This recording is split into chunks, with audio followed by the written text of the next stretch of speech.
सबसे पहले यही बात करेंगे कि हुकूमत कौन बनाएगा, कौन होगा वजीर आजम। इलेक्शन 2024 में नून लीग सबसे आगे है, मगर सादा अक्सरियत ना मिल सकी। सूरत हाल पर नून लीग के कायद नवाज शरीफ ने तमाम जमातों को मिल बैठकर हुकूमत बनाने की दावत दे दी है। अपने खिताब में कहा, तमाम जमातों के मैंडेट का एहतराम करते हैं। ये भी कहा कि मुल्क बार बार इलेक्शन कराने का मुतहम्मिल नहीं हो सकता। पाकिस्तान के इस्तेहकाम के लिए कम से कम 10 साल चाहिए। ये सिर्फ मेरा नहीं, सबका मुल्क है। अफवाज पाकिस्तान और अदलिया समेत सबको मुस्बत किरदार अदा करना होगा। नवाज शरीफ ने तमाम जमातों से बात करने का टास्क शहबाज शरीफ को सौंप दिया। मरकज और पंजाब में अवाम की खिदमत करने का अज़्म भी दोहराया।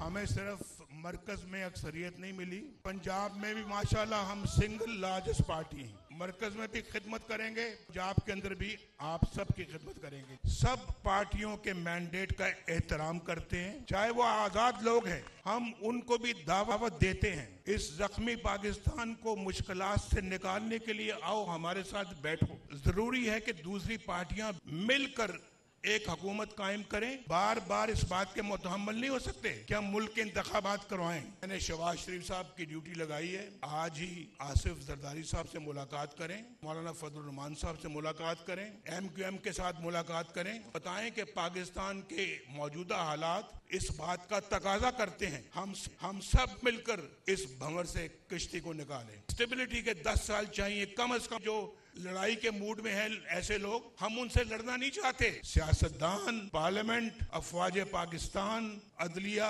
सब मिलकर पॉजिटिव किरदार अदा करें पाकिस्तान को इस भंवर से निकालने का। नताइज अभी आ रहे थे, मुकम्मल नताइज आए नहीं। कल ही बात करने का इरादा था, 12% नताइज अभी आए थे, लोगों ने अपनी राय कायम करनी शुरू कर दी। ऐसे नहीं होना चाहिए। अमन का खात्मा होगा, कौम की हालत बदलेगी इंशाअल्लाह। नवाज शरीफ ने तमाम जमातों से बात करने का टास्क शहबाज शरीफ को दिया, तो लीग सदर ने भी ताबड़तोड़ सबको फोन घुमा दिया। आसिफ जरदारी, मौलाना फजल रहमान और MQM रहनुमाओं से फोन पर राबता किया। आपको बताया, शहबाज शरीफ ने आसिफ अली जरदारी को सदर साहिब कहकर पुकारा। टेलीफोनिक गुफ्तगू में बोले, सदर साहिब आपसे अहम उमूर पर गुफ्तगू के लिए मुलाकात करना चाहते हैं। मुल्क की मसाइल तकाजा करते हैं, सब मिलकर मुल्क को मुआशी दलदल से बाहर निकालें। मुल्क को भंवर से निकालने के लिए आपका साथ नागुज़ीर है। आसिफ अली जरदारी ने जवाब दिया, मियाँ साहिब आपका अपना घर है, जब चाहे तशरीफ ले आए। शहबाज शरीफ ने मौलाना फजल रहमान को भी टेलीफोन किया। अगले 24 घंटों में उनसे मुलाकात का इम्कान है, ये भी हो सकता है। MQM रहनुमाओं से भी बाहमी ताउन और हुकूमत साजी पर तबादला ख्याल किया गया। अहम तरीन वक्त में अहम तरीन राबितों की खबर समा आपको दे रहा है। पाकिस्तान पीपल्स पार्टी के चेयरमैन बिलावल भुट्टो और शरीक चेयरमैन आसिफ जरदारी इंतखाबी नताइज वाजे होने के साथ ही लाहौर पहुंच गए हैं। सियासी गहमा गहमी में क्या जोड़ तोड़ होने जा रही है, जानते हैं समा के नुमाइंदा खुसूसी जावेद फारूकी से। जावेद फारूकी, बताइएगा इस आमद के बाद लाहौर में सियासी मंजरनामे पर क्या असर दिखाती नजर आ रही है इस वक्त? जी देखिए, इंतखाब नताइज सामने आते ही अब हुकूमत साजी की तरफ जो है वो एक्टिविटीज़ शुरू हो गई हैं और इस हवाले से एक ज़बरदस्त किस्म की लाहौर के अंदर गहमा गहमी है। आज नवाज शरीफ ने जहां अपनी एक स्पीच की जो इनकी ड्यू थी, और उसके साथ ही आसिफ अली जरदारी और बिलावल भुट्टो वो भी आज से लाहौर के अंदर अपनी सरगर्मियां शुरू कर रहे हैं। और हमारे ज़राए का ये कहना है कि आसिफ अली जरदारी और बिलावल भुट्टो अपने लाहौर में क़याम के दौरान उनकी नवाज शरीफ और शहबाज शरीफ से भी मुलाकात का इम्कान है, और इसके साथ साथ चौधरी शुजात से भी उनकी जो है वो मुलाकात हो सकती है। और इन मुलाकातों का बुनियादी मकसद मुल्क के अंदर इंतखाबात के बाद हुकूमत साजी का अमल ही है, जिसमें मुशावरत की जाएगी कि किस तरह से आगे बढ़ा जाए। ज़राए का ये कहना है कि इस हवाले से मुस्लिम लीग नून की तरफ से सिंगल लार्जेस्ट पार्टी होने की बुनियाद पर पहल की गई है और आसिफ अली जरदारी से इसी हवाले से जो है वो रब्ता किया गया है कि हुकूमत साजी में मिलकर आगे बढ़ा जाए। ताहम पीपल्स पार्टी के अंदर इस हवाले से एक जो है वो मुनकसम राय है कि आइंदा हुकूमत का हिस्सा बना जाए या ना बना जाए, क्योंकि पीपल्स पार्टी के अंदर बिलावल भुट्टो की सरबराही में एक बड़ा ग्रुप जो पार्टी रहनुमाओं का है वो इस बात पर जोर देता है कि हुकूमत में शामिल होने की बजाय अपोजिशन का किरदार अदा किया जाए और इस तरह से आगे बढ़ा जाए। इसी हवाले से जो आसिफ अली जरदारी और बिलावल भुट्टो लाहौर आए हैं और यहाँ से जो उनकी एक्टिविटीज़ शुरू होंगी, उनकी नवाज शरीफ और शहबाज शरीफ से मुलाकात का जो इम्कान ज़ाहिर किया जा रहा है, ये कल ये कहा जा रहा है कि शहबाज शरीफ इसहाक डार के हमरा इम्कान है कि आसिफ अली जरदारी से मुलाकात करेंगे। इम्कान है कि मुलाकात करेंगे। हुकूमत साजी के अमल पर मुशावरत होनी है। बिलावल भुट्टो और आसिफ जरदारी लाहौर पहुँच गए हैं। बहुत शुक्रिया आपका।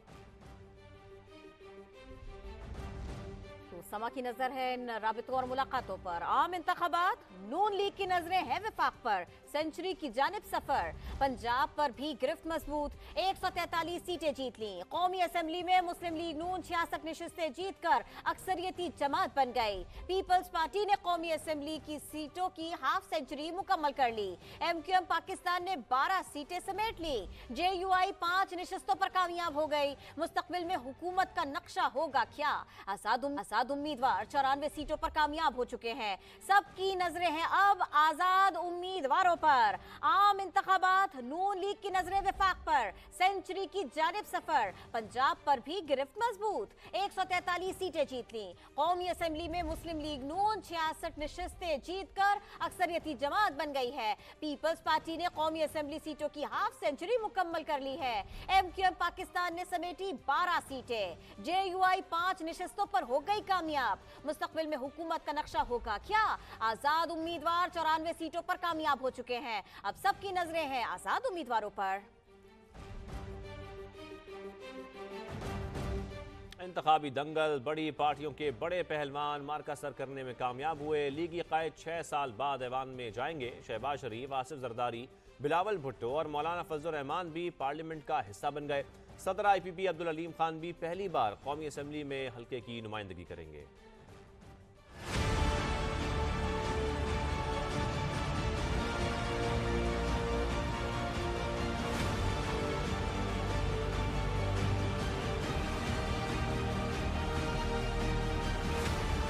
इंतखाबी मार्का बड़ी पार्टियों के बड़े जीत गए। मुस्लिम लीग नून के कायद नवाज शरीफ 6 साल बाद ईवान में जलवगर होंगे। लीगी सदर शहबाज शरीफ भी कौमी असेंबली का हिस्सा होंगे।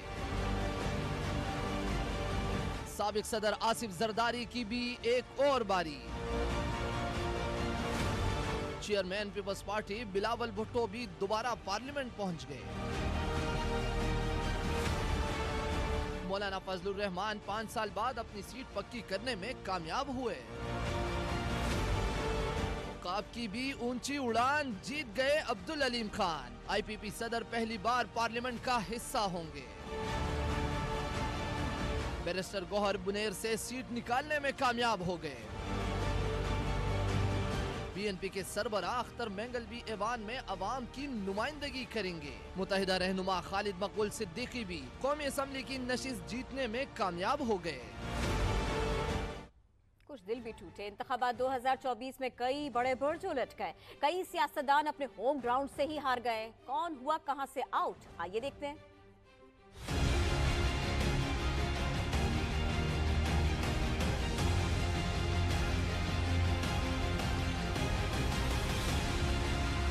इलेक्शन में कई बड़े कायदीन के ख्वाब चिकनाचूर। फजलुर रहमान अपने home ground NH44 DI Khan में मुसलसल दूसरी बार कामयाब न हो सके। जमात इस्लामी के अमीर सिराजुल हक को NH6 लोहरदीर से शिकस्त हुई। नौशहरा से परवेज खटक के खानदान का सफाया हो गया। साबिक वजीर दिफा, उनके बेटे और दामाद शिकस्त खा गए।